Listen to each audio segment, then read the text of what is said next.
ஜெய் ஸ்ரீ மாத்ரே நமக. ஜெய் குருதத், ஜெய் குரு பரசுராம். நமஸ்காரம். நான் கரூர்லேருந்து வல்சலா பணிக்கர், பிரசன்ன ஜோதிடர். இன்றைக்கி நம்ம 2024 குரோதி வருடத்துடைய குரு பெயர்ச்சி பலன்கள் எந்த ராசிக்கெல்லாம் காதலில் வெற்றி கொடுக்குது அப்படின்னு பார்க்க போகிறோங்க. பொதுவாக காதல் அப்படிங்கிறது ஒருத்தருடைய ஜாதகத்தில் காதல்ங்கிறது 5ஆம் இடம். இந்த குரு பெயர்ச்சி எப்போ வருது அப்படின்னா திருக்கணிதப்படி 30/4/2024 சித்திரை மாதம் 17ஆம் தேதி, வாக்கியப்படி 1/5/2024 சித்திரை மாதம் 18ஆம் தேதியும் குரு மேச ராசியிலிருந்து ரிஷப ராசிக்கு பயிற்சி ஆகிறாரு. ஒருத்தருடைய ராசி ஜாதக அமைப்பில் ராசிப்படி 5ஆம் இடம் அப்படிங்கிறது தான் காதலை குறிக்கக்கூடிய இடம். 9ஆம் இடம்ங்கிறது ஆசீர்வாதம்ங்க. 11ஆம் இடம்ங்கிறது விருப்பம். 7ஆம் இடம்ங்கிறது கலத்திரம், அதாவது மேரேஜ், திருமண விஷயத்தை குறிக்கக்கூடியதுங்க. ஸோ இந்த ஒருத்தருடைய ஜாதக அமைப்புப்படி 5ஆம் அதிபதியோடைய திசா புத்தி காலங்களில் காதல் காதல் பண்ணுறதுக்கு உண்டான வாய்ப்புகள் அதிகமாக இருக்குது. ஆனால் உங்களுடைய ஜாதக அமைப்புப்படி 5ஆம் அதிபதியோடைய திசாவோ புத்தியோ இல்லைன்னா கூட கோச்சாரத்தில் குரு 5ஆம் இடத்திற்கு வரும்போதோ அல்லது 5ஆம் இடத்தை பார்வையிடும் போதோ அந்த வாய்ப்புகள் வந்துருங்க. இப்போது உங்களுக்கு எந்தெந்த ராசிக்கு அப்படிங்கிறத பார்க்கலாம். ஃபஸ்ட்டு ரிஷபராசிக்கு அதாவது மேசத்துலேருந்து குரு ரிஷபராசிக்கு தான் வராரு. இந்த குரு உங்களுக்கு ஜென்ம குரு தான். ஜென்ம குருவாக இருந்தாலும் பலவித டென்ஷன்கள் இருந்தாலும் குரு உங்களுக்கு 5ஆம் இடத்தை, 7ஆம் இடத்தை, 9ஆம் இடத்தை பார்வையிடுகிறாருங்க. அப்போது 5ஆம் இடம்ங்கிறத காதலில் இருந்த பிரச்சனைகள்லாம் நீங்கும். இது இப்போ வரைக்கும் பார்த்திங்கன்னா உங்களுக்கு காதல்னால் ஏற்படக்கூடிய மன வருத்தங்கள் இதெல்லாமே கலைஞ்சு பெரியவங்களுடைய ஆசீர்வாதம் 9ஆம் இடத்தை பார்க்குது குரு. அப்போது பெற்றோர்கள் சமூகத்தால் அங்கீகரிக்கப்பட்ட ஒரு திருமண வாழ்க்கை அமையும். ஏன்னா 7ஆம் இடம்ங்கிறது திருமணம். அப்போ குரு 7ஆம் வீட்டையும் பார்க்குறாரு. அப்போது இவ்வளோ நாளாக பேரண்ட்ஸ் சம்மதிக்காமல் இருந்திருப்பாங்க. ஒன்று பையன் வீட்டில், இல்லைன்னா பெண் வீட்டில் ஏதோ ஒரு பிரச்சனை, ஒரு வசதி, அந்தஸ்து, கம்யூனிட்டி, இந்த மாதிரி விஷயங்களில் இவ்வளோ நாளாக உங்களுடைய காதல், அதாவது திருமணத்தில் முடிகிறதுக்கு ஏதோ ஒரு தடை இருந்திருக்கும். அது படிப்பு, அந்தஸ்து, கம்யூனிட்டி, இந்த மாதிரி விஷயங்கள்னால தடைப்பட்டிருக்கும். இப்போ உங்களுடைய வீட்டில் இருக்கக்கூடிய பெரியவர்களே உங்களுடைய காதலுக்கு ஆதரவு தெரிவிப்பாங்க. அது திருமணத்தில் உறுதியாக முடியும். ஏன்னா குரு 7ஆம் வீட்டையும் பார்க்குறாருங்க. இதுக்கு அடுத்தது கடகராசி பற்றி சொல்லணும் அப்படின்னா ஆல்ரெடி பயங்கரமான மன உளைச்சல் இருப்பீங்க. அதாவது நிறைய பிரச்சனைகள் இருக்கும். உங்களுடைய கெரியராக இருந்தாலும் சரி, எதை தொட்டாலும் பிரச்சனையாக இருக்கே. அஷ்டமத்து சனி மூலிமா உங்களுக்கு கொஞ்சம் பிரச்சனைகள் இருக்கும்.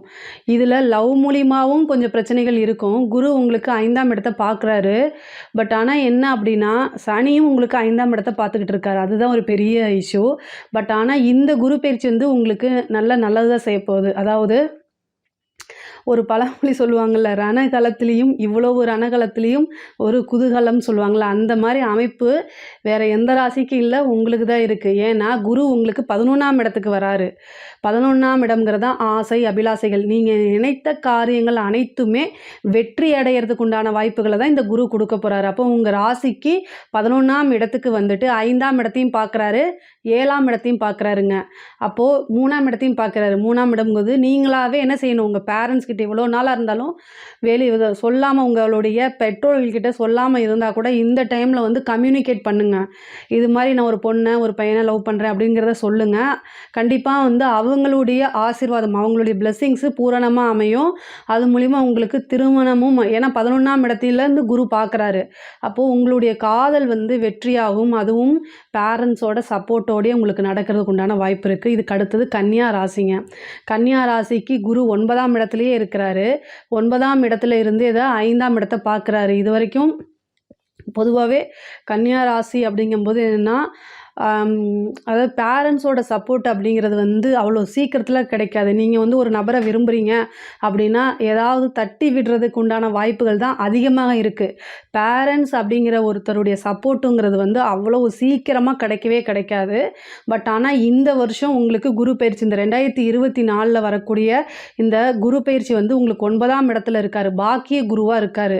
அப்போது எது உங்களுக்கு பாக்கியமாக அது கிடைச்சே தீரும் அப்படிங்கிறது விதியாக இருக்குது. 5ஆம் 5ஆம் இடத்த குரு பார்க்குறாரு. அதாவது 3ஆம் இடம்ங்கிறது கம்யூனிகேட்டு. அப்போ உங்கள் வீட்டில் இருக்கக்கூடிய பேரண்ட்ஸ் கிட்ட நீங்கள் கம்யூனிகேட் பண்ணணும் உங்களுடைய காதலை பற்றி. அப்போ அது கண்டிப்பாக சக்ஸஸ் ஆகும். 9ஆம் இடத்துல இருக்கனால பூரணமான ஆசீர்வாதத்தோடையே உங்களுடைய காதல் சக்ஸஸ் ஆகும். இந்த டைமில் சொன்னீங்கன்னா அது கரெக்டான சக்ஸஸ், அதாவது கரெக்டான வழியில் போய் சக்ஸஸ் ஆயிரும். இந்த ஒரு வருஷத்துக்குள்ளே நீங்கள் சொல்கிறது ரொம்ப பெட்டர்.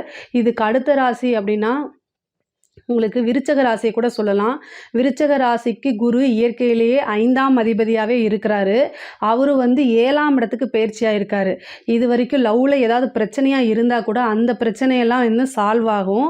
அந்த குரு 7ஆம் இடம்ங்கிறது நிவர்த்தி ஸ்தானம்ங்க. கலத்திர ஸ்தானமும் 7ஆம் இடம் தான். அது சக்ஸஸில் முடியும். 7ஆம் இடத்துலேருந்து குரு 11ஆம் வீட்டையும் பார்க்குறாருங்க. குரு பார்க்கக்கூடியது 11ஆம் வீடு. 11ஆம் வீடுங்கிறது தான் விருப்ப திருமணம்னு சொல்லக்கூடியது. விருப்பமான விஷயங்கள் அனைத்துமே உங்களுடைய ஆசை அபிலாசைகள் எல்லாமே நிறைவேறக்கூடிய காலகட்டமாக இது இருக்குது.